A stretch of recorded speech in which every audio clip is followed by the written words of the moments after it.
नमस्कार बच्चों, स्वागत है आप सभी लोगों का आज की नई क्लास में। आज हम लोग कक्षा 10 की ये इस विज्ञान की तीसरी क्लास है। इसमें अभी हम लोग पार्ट एक भौतिक विज्ञान के पार्ट एक के बारे में अध्ययन कर रहे हैं। अभी जो हमारा है पहला पार्ट हमारा क्या है, प्रकाश का परावर्तन या प्रकाश। तो इस पर अभी हमने पीछे देखा था, प्रकाश के परावर्तन के बारे में अध्ययन किया था। आपतन कोण, परावर्तन कोण, आई कोण, आई क्या होता है, आर क्या होता है, इन सब के बारे में हम लोगों ने पिछली क्लास में अध्ययन किया था। तो अभी हम लोग आगे देखते हैं कि अवतल दर्पण क्या होता है, उत्तल दर्पण क्या होता है, और इसके कुछ अभिन्न अंग जो हैं, कुछ संबंधित उसकी परिभाषाएं जो हैं, जैसे फोकस, मुख्य फोकस, वक्रता केंद्र, वक्रता त्रिज्या, इन सब के बारे में हम लोग क्या करेंगे, अध्ययन करेंगे। तो चलिए शुरू करते हैं। तो सबसे पहले बात कर लेते हैं गोलीय दर्पण या दर्पण की। तो इसकी परिभाषा से कि गोलीय दर्पण क्या होता है, ठीक है। तो गोलीय दर्पण क्या होता है, खोखले गोले का कटा हुआ खोखले गोले का ये गोला था, इसको हम लोगों ने क्या किया, काट दिया था। ऐसा नहीं है कि भरा हुआ है, ये कट गया।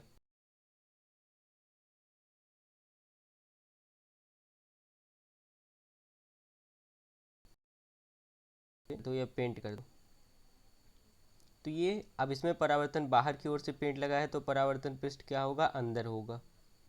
और इस पे अंदर की ओर कर दो। तो इस पे जब अंदर की ओर पेंट लगा हुआ है तो परावर्तक तल क्या होगा, परावर्तक पृष्ठ क्या होगा, बाहर की ओर होगा, जिधर से परावर्तन होगा।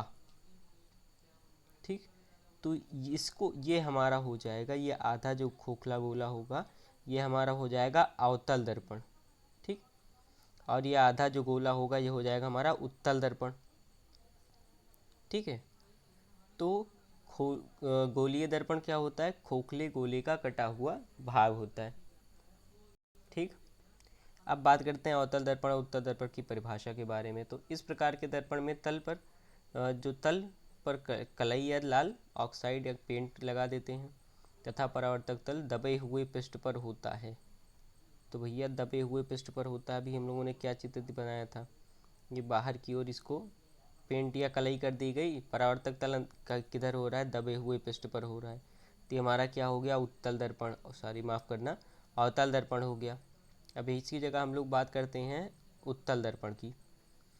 उत्तल दर्पण की कॉन्वेक्स, कॉन्वेक्स मिरर और कॉनकेव मिरर। तो ये हमारा कॉन्वेक्स की अगर हम लोग बात करते हैं उत्तल दर्पण की, तो इस पर क्या हो गया, कलई या पेंट जो है वो अंदर की ओर की गई है।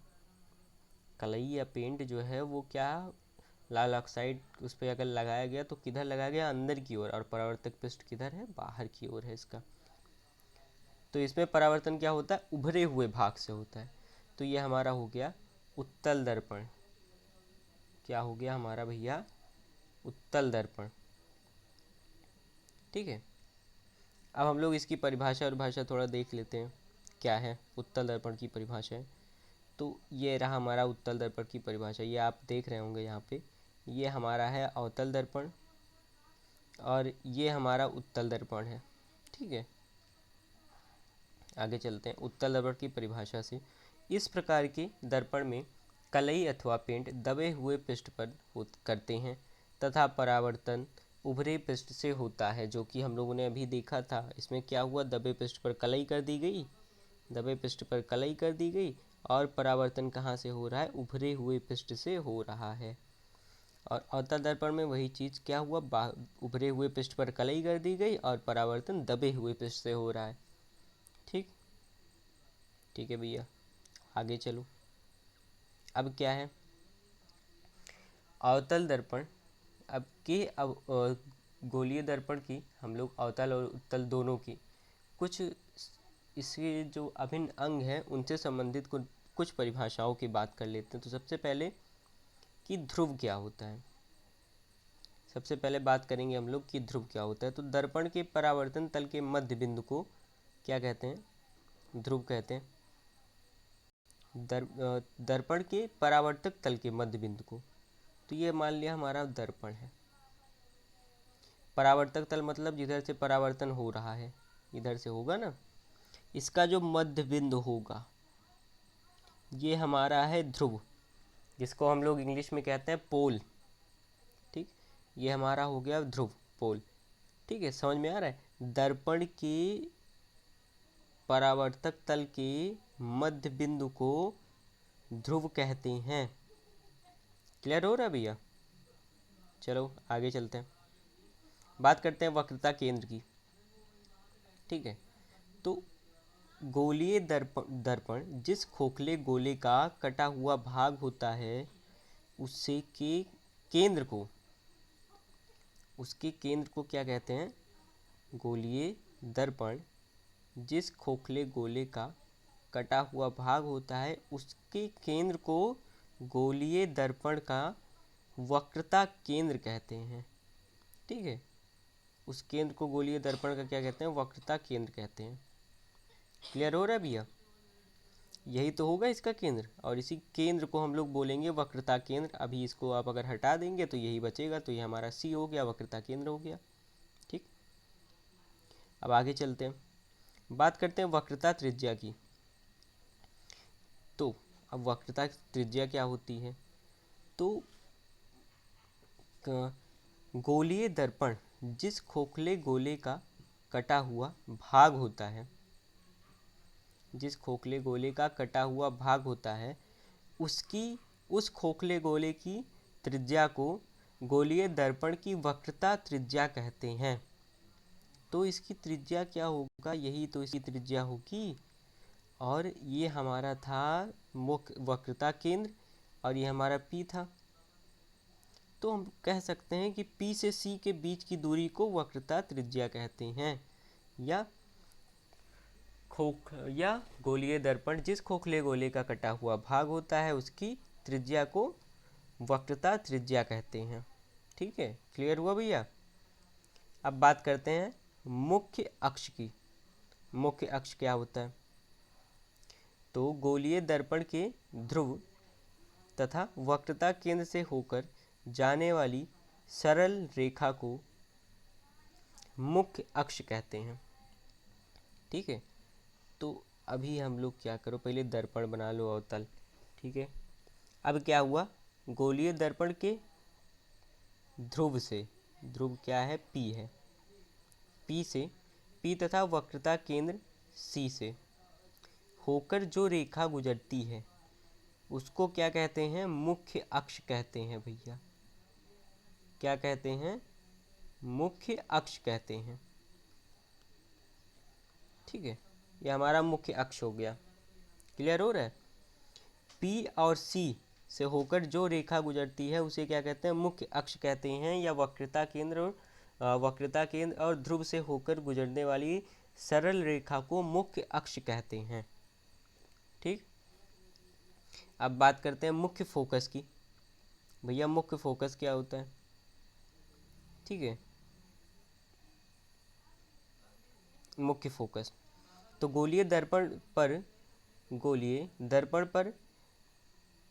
किरण परावर्तन के पश्चात, गोलीय दर्पण पर किरण परावर्तन के पश्चात जिस बिंदु पर आकर मिलती है, ये यहाँ से क्या हुआ? ये हमारा मान लो यहाँ से ये हमारा हो गया C, ये हमारा हो गया P मुख्य, या जिसे हम ध्रुव जानते हैं। इधर क्या हुआ? परावर्तन तल तो इधर है, परावर्तन इधर ही से होगा। इधर रेखा आई, टकराई, वापस गई, आई, टकराई, वापस गई। तो जहाँ पे जिस बिंदु पर ये दोनों रेखाएं टकरा रही हैं ये हमारा होगा मुख्य फोकस, जिसे हम कैपिटल F से प्रदर्शित करते हैं। ये हमारा क्या हो जाएगा? मुख्य फोकस। ठीक है, मतलब परावर्तन के पश्चात जिस बिंदु पर रेखा आकर मिलती है वो हमारा क्या होगा? मुख्य फोकस होगा। आ रहा है समझ में? आगे चले। ये जितना हो सके लाइक करो, सब्सक्राइब करो और शेयर करो, फैला दो वीडियो को। ठीक है, आपको वीडियो जैसे ही कंटिन्यू पूरी, जब तक आपकी साइंस ख़त्म नहीं हो जाती, फिजिक्स हो चाहे केमिस्ट्री हो चाहे मैथ्स हो, सॉरी माफ़ करना, मैथ्स तो इसमें नहीं, बायोलॉजी हो, अच्छी खासी वीडियोस आपको मिलेगी। बायोलॉजी की आप वीडियो जाके देख सकते हैं, काफ़ी अच्छी क्वालिटी की वीडियोस हैं। मतलब एक एक चीज़ आपको बताया जाएगा। केमिस्ट्री तो मुझे अच्छे तरीके से आती है, मुझे विश्वास है कि मैं अच्छा पढ़ाऊँगा, और फिज़िक्स लाजवाब है। तो आप तीनों चीज़ें अच्छे से पढ़ेंगे। मैथ्स मैंने अभी स्टार्ट नहीं की है, कुछ दिन में वो भी स्टार्ट होने वाला है, तो हम लोग आगे चलते हैं। अभी तो ये अभी आप देख सकते हैं कि अवतल दर्पण पर, उत्तल दर्पण पर ये मुख्य जो फोकस होता है ये अलग अलग तरीके के होते हैं। क्योंकि इस पे आभासी होता है तो पीछे जाके हम लोगों ने आभास एक करके बनाया है यहाँ पे, और अवतल दर्पण पे पर्दे पे प्राप्त होता है, इसी वजह से इस पे उस तरीके बना हुआ है। ठीक है, अब बात करते हैं फोकस दूरी की। ठीक है, किसकी बात करते हैं? फोकस दूरी की। तो ये हमारा हो गया दर्पण, ये हमारा हो गया बिंदु P जिसे हम ध्रुव कहते हैं, ये हो गया C जिसे वक्रता केंद्र कहते हैं। ठीक है, ध्रुव तथा फोकस, अब हमारा ये फोकस आया, ये हमारा F हो गया। ठीक है, अब ध्रुव तथा फोकस के बीच की दूरी को, यहाँ से यहाँ तक की बीच की दूरी को क्या कहते हैं भैया? इसको कहते हैं फोकस दूरी। तो ध्रुव तथा फोकस के बीच की दूरी को फोकस दूरी कहते हैं, फोकस दूरी कहते हैं। अब एक चीज़ और, ये क्या होती है? फोकस दूरी जो होती है, स्मॉल एफ से इसे लिखिएगा, कैपिटल एफ जो होता है वो मुख्य फोकस के लिए होता है, इस पर ध्यान दीजिएगा। तो फोकस दूरी जो होती है वक्रता त्रिज्या की आधी होती है। तो तो मतलब वक्रता त्रिज्या जो होगी फोकस दूरी की दोगुनी होगी।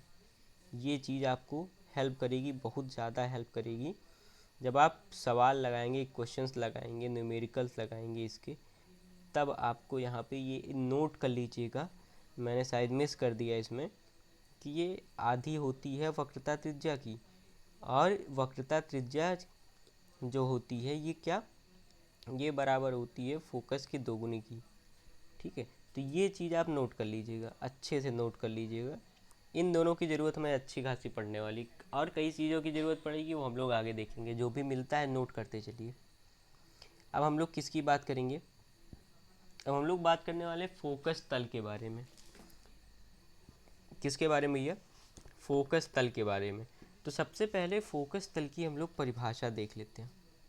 ठीक है, तो मुख्य फोकस से होकर जाने वाली तथा मुख्य अक्ष के लंबवत तल को फोकस तल कहते हैं। ठीक है, मुख्य अक्ष से जाने वाली तथा मुख्य अक्ष के लंबवत तल को फोकस तल कहते हैं। तो भैया मुझे लगता है आप लोगों को अच्छे से समझ में आ गया होगा। आ गया है तो ठीक है, नहीं तो आप कमेंट कीजिए, जितना हो सके लाइक कीजिए, सब्सक्राइब कीजिए और शेयर कीजिए। आपको वीडियो जैसे ये रोज़ डेली पर डे आपको साइंस के वीडियोस कक्षा 10 के मिलते रहेंगे। और अभी हम लोगों ने फिजिक्स स्टार्ट किया है, धीरे धीरे केमिस्ट्री, फिर बायोलॉजी पे भी चलेंगे, लेकिन धीरे धीरे से। अगर आप लोग मैथ्स के लिए रिकमेंड करते हैं तो मैथ्स की क्लासेस भी स्टार्ट कर दी जाएंगी। कोई भी सब्जेक्ट में आपको दिक्कत आती है तो सारी क्लासेस स्टार्ट की जाएंगी। यहाँ पे 12th की भी क्लासेस स्टार्ट होने वाली हैं, यहाँ पे 11th की भी क्लासेस स्टार्ट होने वाली हैं, 9th की ऑलरेडी कुछ हो चुकी है, और 11th की भी कुछ हो चुकी है, लेकिन बीच में तबीयत नहीं सही होने के कारण वीडियोस नहीं अपलोड हो पाए थे। और कुछ दिन बाद आप लोगों की लाइव क्लासेस भी होंगी। तो मुझे लगता है आपके लिए ये वीडियो हेल्पफुल होगा। तो चलते हैं, मिलते हैं अगली नेक्स्ट वीडियो में, तब तक के लिए जय हिंद बच्चों।